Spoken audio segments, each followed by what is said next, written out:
એમ કહેવાય દીકરીના કાને પડ્યા એટલે દીકરી આરસપાણાની મૂર્તિ ઘોડે થંભી ગઈ અને એમ કહેવાય છે કે આંખમાંથી આહુડાની ધાર વહી ગઈ છે બાપ.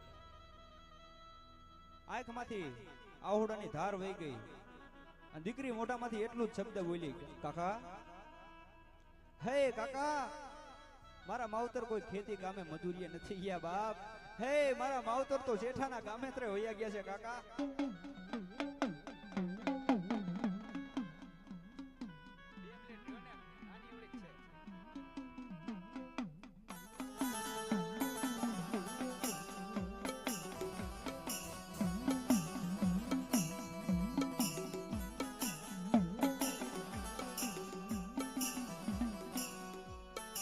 બાપ એટલો શબ્દ જાય વટે માર્ગુના એમ કહેવાય કે કાન ઉપર પડ્યો ને તો વટે માર્ગુના એમ કહેવાય એ શબ્દ કહેવાય ને બાપ કે દિલમાં આરામ પાર બેહી ગયો.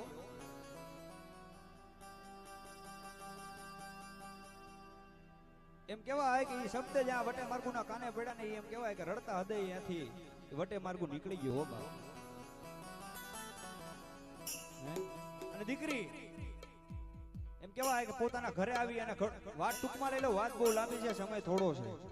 પોતાના ઘરે આવે છે, ઘરે આવી અને પાણીનો ઘોડો એમ કહેવાય કે પોતાના પાણીયાડિયા મેકીને કહેવાય દીકરી રહીને એમ કહેવાય કે ભાઈને પોતાના ઘોડિયામાં હુરાવીને બાપ હાલા ગાય છે. છતાંય ભાઈ છાનો રહેતો નથી. વાત બહુ લાંબી છે, હું ટૂંકમાં લઈ લઉં છું. એમ કહેવાય કે દીકરી હાલા ગાય છે પણ ભાઈ છાનો રહેતો નથી. એટલે જોજો કોઈ નો કરે એવું મારી મેરડી કરે ને કોઈ નો આપે એવું મારી મેરડી આપે.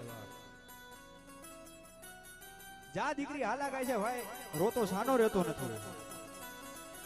અને નાનો એવડો એમ કહેવાય કે ગોખલો હતો ને એમાં મારી મેરડીનું મંડાણ હતું. એ મેરડીના મંડાણ આગળ જઈને પોતાના ભાઈને લંબાવી અને મેરડીને કહી છે, હે માં, હે ભગવતી જોગ માયા બાપ, હે મારા વડવાના વ્યવહારની દેવી, મારા બાપના પુનરથની દેવી, હે મારી મેરડી, હવે તું કેને તો મારા ભાઈને લઈને મારા મામહાળમાં વહી જાવ. ભાઈ મારો ભાઈ મારાથી મોટો નહીં થાય હો બા.